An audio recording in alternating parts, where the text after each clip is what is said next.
Comment kung kamukha niya si Donatello. What's up, man ninja?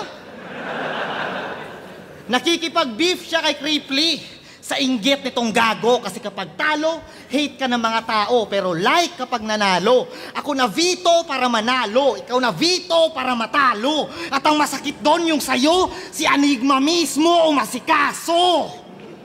Kumbaga ginanto ko ni Phoebus. Ginanto ka ni Enigma.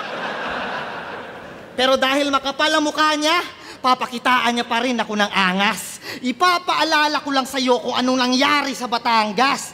You can't spell Bisaya without B-I-A-S. Di kami makakatakas. Pero Bisaya naman yung unang MC na na-veto dahil sa bias.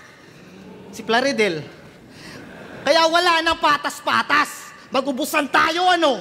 Mamili kayo ng mabuti, mga hurado, kung si Slack 1 ba o 5K. Alam ko, binigyan ka ng mga idea ni EJ, Power at Cripply, at mga sulat galing kay 1-3 at MZ.